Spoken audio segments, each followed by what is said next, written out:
اعوذ باللہ من الشیطان اللعین الرجیم بسم اللہ الرحمن الرحیم اللہم صلی علی محمد و آل محمد۔ السلام علیکم ورحمۃ اللہ وبرکاتہ۔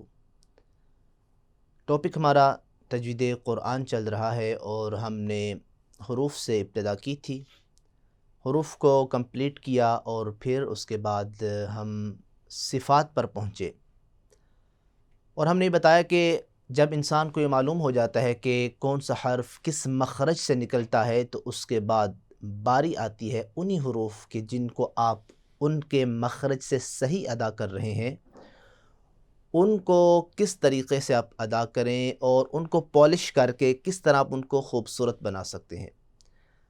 تو ظاہر سی بات ہے جو ان میں خوبصورتی چیزیں پیدا کرتی ہے انہیں صفات کہا جاتا ہے۔ تو صفات کو بھی ہم نے کہا تھا کہ دو قسم کی ہیں، کچھ صفات ہیں جو کمپلسری ہوتی ہیں جن کو ادا کرنا ضروری ہے، جن کو متضاد صفات بھی کہا جاتا ہے، اور کچھ صفات عارضی۔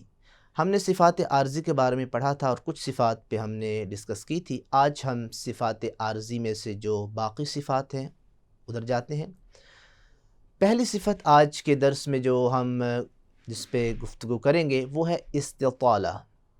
استطالت بھی کہہ سکتے ہیں اور عربی میں آپ اس کو استطالہ کہیں گے۔ یہ صفت حرف ضاد میں پائی جاتی ہے، اور میں نے پہلے عرض کیا تھا جب ہم حرف ضاد کا مخرج بتا رہے تھے کہ ضاد میں اتنی زیادہ صفات پائی جاتی ہیں کہ اس کو موٹا پڑھا جاتا ہے، اس میں صفت استعلاء ہے، اس میں صفت اطباق ہے، اور اس کو بتایا تھا سید الحروف کہا جاتا ہے، اثقل الحروف کہا جاتا ہے۔ جتنا ہو سکے اس کو موٹا پڑھنا تھا، اس کے بارے میں باقاعدہ ہم نے گفتگو کی تھی۔ تو صفت استطالت کا مطلب بھی یہی ہے کہ جب بھی حرف ضاد کو آپ ادا کرتے ہیں تو زبان جو ہے وہ طول پکڑتی ہے، ادائیگی کرتے وقت زبان طول پکڑتی ہے۔ طول سے کیا مراد ہے؟ میں نے بتایا تھا کہ جب اس زبان کا دایاں بایاں حصہ اذراس علیا یعنی اوپر والی داڑھوں کے ساتھ جب لگتا ہے تو ظاہر سی بات ہے پورا زبان کا دایاں حصہ یا بایاں حصہ مکمل داڑھوں کو جب ڈھانپ لیتا ہے، اور اس کو ادا کرتے وقت اس صفت استعلاء کی وجہ سے زبان بلندی کی طرف بھی جاتی ہے، تو زبان طول پکڑتی ہے، پوری زبان ایک دفعہ حرکت میں آتی ہے، تب جا کے حرف ضاد ادا ہوتا ہے۔ تو اس میں آپ نے توجہ کرنی ہے، صفت استطالت کا مطلب ہی یہی ہے کہ جب آپ مکمل حرف ضاد کو ادا کرتے وقت مکمل زبان کو حرکت میں لائیں گے، بلندی کی طرف جائیں گے اور مکمل زبان طول پکڑے گی، داڑھوں کے ساتھ لگے گی تو حرف ضاد ادا ہوگا۔ اس کی مثالیں ہم نے پہلے بھی دی تھی، اب پھر دیتے ہیں، اور بڑی معروف مثال کہ جو پریکٹیکلی ہر انسان جب نماز پڑھتا ہے تو وہ مثال اس کے سامنے آتی ہے۔ وَلَا الضَّالِّينَ۔ اب اس کو بعض پڑھتے ہیں وَلَا الضَّالِّينَ، وہ غلط ہے۔ وَلَا الضَّالِّينَ۔ وَالضُّحَىٰ وَالضُّحَىٰ وَالْأَرْضِ وَالْأَرْضِ أَنقَضَ أَنقَضَ أَنقَضَ۔ تو یہ ضاد جب بھی اس کو آپ ادا کریں گے یاد رکھیں سید الحروف ہے، اور اس میں جتنی صفات ہوں گی آپ نے اس کو ضرور اپلائی کرنا ہے۔ پھر سے مثالیں آپ دیکھیں، غیر المغضوب علیہم ولا الضالین والضحى والارض انقض۔ یہ مثالیں ہیں۔ اب بڑھتے ہیں آگے، مزید ایک صفت ہے صفات عارضی میں سے، انتہائی آسان اور ضروری ہے کہ اگر آپ چاہتے ہیں کہ آپ کے حروف خوبصورت ہو جائیں تو آپ اس صفت کو بھی اپلائی کریں۔ صفت تفشی۔ صفت تفشی یہ بھی صفت ہے عارضی خوبصورتی کے لیے۔ یہ صفت پائی جاتی ہے حرف شین میں، اور حرف شین جو ہے، شین تفشی کہتے ہیں جب بھی آپ نے شین کو ادا کرنا ہے تو آواز آپ کی منہ میں پھیل جائے گی۔ تفشی یعنی پھیل جانا، جیسے آواز منہ میں پھیلے گی تو شین میں خوبصورتی پیدا ہوگی۔ مثلا الشمس، اب اگر آپ پڑھیں گے الشمس گزارا ہو جائے گا، لیکن خوبصورتی کے لیے صفت تفشی کا اب اجرا کریں گے، الشمس، الشجر، من الشیطان من الشیطان من الشاکرین من الشاکرین ولا تقربا هذه الشجرة هذه الشجرة، آواز کو پھیلا دیں گے. اب جب اعوذ باللہ پڑھتے ہیں تو اس میں بھی شین ہے. اعوذ باللہ من الشیطان الرجیم من الشیطان. اب اس میں بعض یہ پڑھ سکتے ہیں ایش شیطان، ایش یہ بھی غلط ہے. بعض یہ پڑھیں گے الشیطان، یہ بھی غلط ہے. تو درمیانہ الشمس، الشمس، نہ اش نہ اش، الشمس. تو صفت تفشی کو اگر آپ اس میں اپلائی کریں گے اور تو خوبصورتی پیدا ہوگی. اس کے بعد ہم بڑھتے ہیں اگلی صفت کی جانب، جو بہت ہی آسان اور بہت ہی لازمی ہے. اگرچہ صفات لازمی میں سے نہیں ہے، لیکن اگر یہ صفت آپ اس پہ پریکٹس اور عملی طور پہ اس کو آپ قرآن میں نہیں لاتے تو پھر آپ کا لہجہ جو ہے وہ لہجہ آپ کا اپنا ہی لہجہ رہے گا، قرآنی لہجہ نہیں بنے گا. اس صفت کو صفت لین کہا جاتا ہے. صفت لین، لین کا مطلب بیسیکلی ہے کہ نرمی پیدا کرنا، نرمی، لین. اب یہ صفت جن حروف میں پائی جاتی ہے، ظاہر سی بات ہے آپ نے ان کو نرمی سے پڑھنا ہے. بہت سادہ، توجہ کیجئے. 2 حروف میں پائی جاتی ہے، یا میں اور واؤ میں. واؤ یا، یہ جو حروف ہیں واؤ اور یا. کس حالت میں یہ صفت اس میں جاری ہوگی؟ توجہ فرمائیے. جب بھی واؤ ساکن ہو جائے اور اس سے پہلے والا حرف مفتوح ہو، یعنی اس سے پہلے والے حرف پہ زبر ہو، تو پھر صفت لین ہوگی. جیسا کہ یوم، یوم واؤ ساکن ہے اور اس سے پہلے زبر ہے، تو کیا پڑھیں گے؟ یوم، مولا، مولا، مولا. اب یہاں بعض یہ پڑھ دیتے ہیں مولا. مولا پنجابی میں تو ہو سکتا ہے، اردو میں بھی ہو سکتا ہے، لیکن عربی میں مولا نہیں ہوگا بلکہ مولا. ہونٹوں کو گول کریں گے، مولا یوم الدین. اسی طرح یا ساکن ہو جائے اور اس سے پہلے والا حرف مفتوح ہو، یعنی اس پہ زبر ہو، تو یہاں بھی صفت لین جاری ہوگی، جس کی مثال بہت واضح ہے. مثلا آپ جب سورہ قرآن اٹھاتے ہیں تو آپ کے سامنے کئی مثالیں اس کی آ سکتی ہیں. مثلا کیف، کیف یا ساکن، اس سے پہلے کاف پہ زبر ہے. کیف، الم تر کیف، کیف. اس طرح قرآن میں ہے الصیفی، الصیف. اس طرح کیدہم، الم یجعل کیدہم، کیدہم. اب یہاں جو مسٹیک ہوتی ہے وہ کیا ہوتی ہے کہ اکثر یہ پڑھ دیتے ہیں کیدہم، کیفا، السیف، قید، لاریب. یہ لاریب یہ غلط ہے. آپ نے صفت لین کہتی ہے کہ اس کو نرمی سے پڑھنا ہے اور اس کا حق ادا کرنا ہے. کیف، الصیف، کیدہم. سلیمان، سلیمان غلط، سلیمان، سلیمان. تو یہ انتہائی ضروری صفت ہے. اس کو ضرور آپ قرآن میں جب بھی آپ کے سامنے صفت آ جائے آپ عملی طور پہ اس کو ادا کریں. میں ایک دفعہ مثالیں دے دیتا ہوں دونوں کی. واو ساکن ما قبل مفتوح. یوم الدین، مولا، کوثر، لو کان، لو کان، کیف، الصیف، کیدہم، سلیمان. اس کے بعد ہے صفت جو ہم ابھی پڑھیں گے، وہ بھی انتہائی خوبصورتی کے لیے ضروری ہے کہ آپ اس کو بھی مد نظر رکھیں، پریکٹس کریں. صفت ہے صفت انحراف. صفت انحراف بہت آسان ہے. یہ صفت پائی جاتی ہے لام اور را میں. لام اور را دونوں کا مخرج طرف لسان کی طرف مائل ہوتا ہے. یعنی کیا؟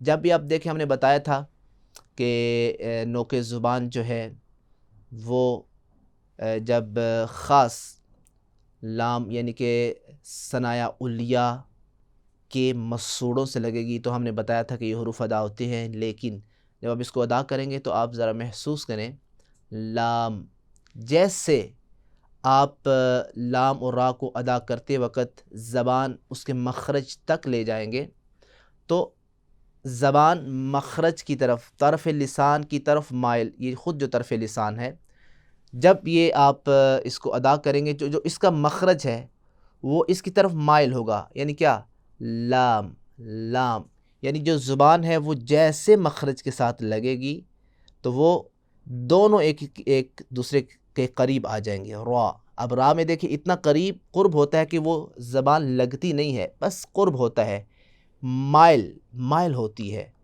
اس طرح لام بھی ایسا ہے، اور لام میں انشاءاللہ ہم بعد میں مزید ایک صفت پڑھیں گے کہ لام جو ہے جیسے اس کو آپ مخرج پہ لگاتے ہیں تو وہ زیادہ میلان رکھے گا، مخرج را میں کم میلان رکھے گا اور لام میں زیادہ رکھے گا، جیسے را۔ اب جیسے را کو ادا کریں گے تو زبان آپ کی ہو ہی نہیں سکتا کہ مکمل ڈھانپ لے، کم میلان ہے۔ لام کو ادا کریں گے تو اس میں میلان زیادہ آ جائے گا، یعنی مخرج جو ہے میلان زیادہ پیدا کرے گی۔ یہ ایک اہم پوائنٹ ہے ان دونوں میں فرق کا۔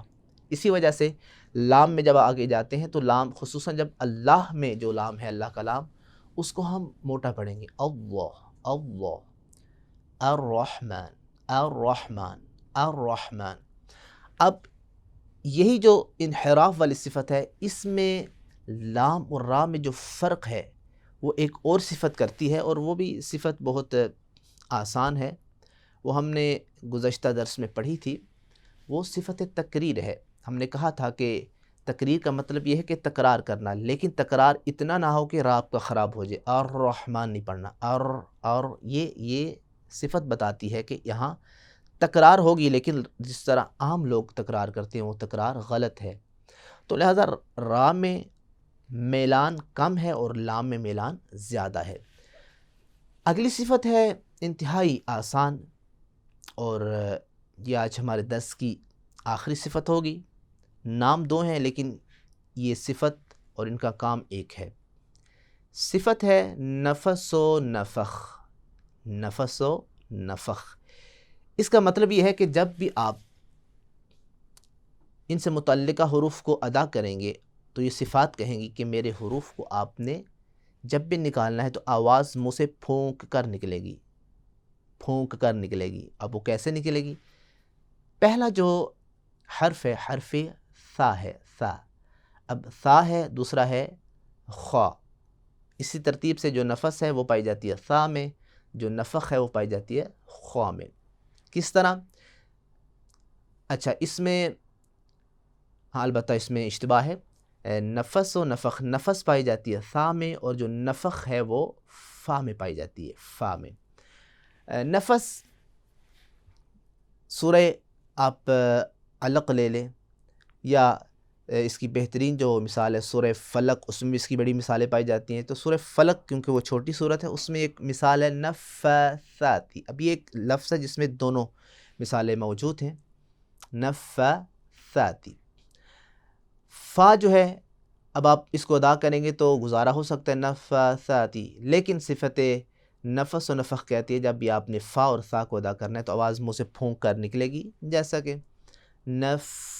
نفثاتی، نف ثناء علیہ کی نوک آپ کے نیچے والے ہونٹوں کی تری سے لگے اور آواز پھونک کر نکلے گی، نفثاتی۔ فلا تقل لهما اف، فلا تقل لهما اف، اف اف۔ کوثر، یہ ثا کی مثال ہے، کوثر کوثر، من الثواب، من الثواب۔ اب اس میں ایک پوائنٹ یہ ہے کہ جب بھی آپ فا اور ثا کو جب آپ ادا کرتے ہیں تو آپ کی آواز پھونک کے نکلے گی، یعنی جو مخرج ہوگا مطلوبہ جب وہاں زبان لگے گی یا دانت لگیں گے تو اس میں سے اپنی اتنی گنجائش رکھنی ہے کہ آپ کی ہوا ہوا گزرنے کی گنجائش وہاں باقی ہو، آواز پھونک کے نکلے گی۔ جس طرح آپ کوئی دروازہ بند کریں اور تھوڑی سی گنجائش رہ جائے تو آواز، ایک خاص آواز کے ساتھ جو ہوا ہے وہ نکلتی ہے، تو اسی سے ملتی جلتی یہ صفت نفس و نفخ ہے۔ جیسا کہ پھر سے دیکھیں، من شر النفاثات، شر النفاثات، نفاثات، کوثر، کوثر، کوثر، من الثواب، من الثواب، فلا تقل لهما، فلا تقل لهما۔ یہ صفات آج ہم نے آپ کی بارگاہ میں پیش کی ہیں، اور اب کچھ اور بھی صفات ہیں جو بعض قراء نے لکھی ہیں، لیکن یہ وہ اہم صفات ہیں کہ جس پر تقریباً سب کا اتفاق ہے کہ یہ صفات عارضی ہیں۔ اس کی اگر آپ پریکٹس کریں گے تو انشاءاللہ آپ کی جو حروف، اولاً تو یہ بات ہے کہ آپ تمام حروف کو ان کے مخرج سے نکالیں، لیکن جب آپ ان حروف کی پریکٹس کریں گے اور ساتھ ان صفات کو بھی جاری کریں گے تو آپ کے حروف خوبصورت ہو جائیں گے۔ اب پھر جب قرآن کھول کے تلاوت کریں گے تو آپ کو خود اپنے وہ جو تلاوت ہے اس سے آپ خود لطف اندوز ہوں گے، آپ کو خود مزہ آئے گا، آپ خود قرآن کی اس آغوش میں اپنے آپ کو پرسکون پائیں گے، اور اس طرح جو آپ کی تلاوت سنے گا وہ بھی محظوظ ہوگا۔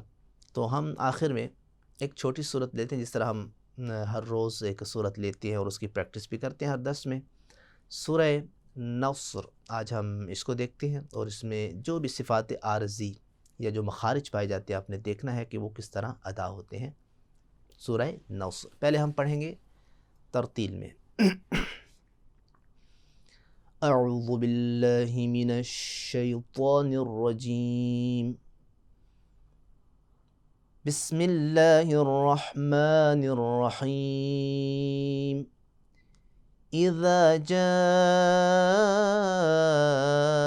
نصر اللہ والفتح ورأيت الناس يدخلون في دين الله أفواجا فسبح بحمد ربك واستغفر إنه كان توابا۔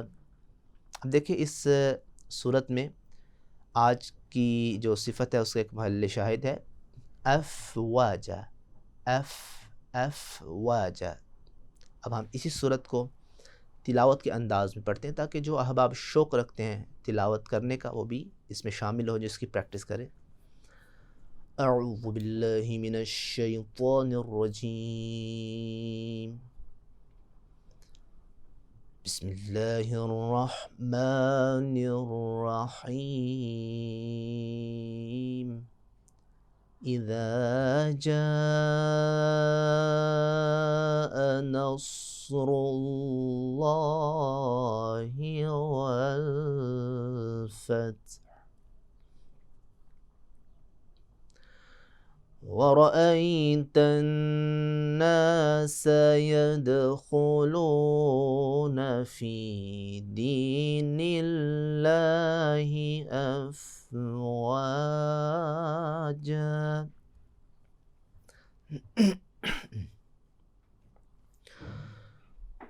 بسم اللہ الرحمن الرحیم، اذا جاء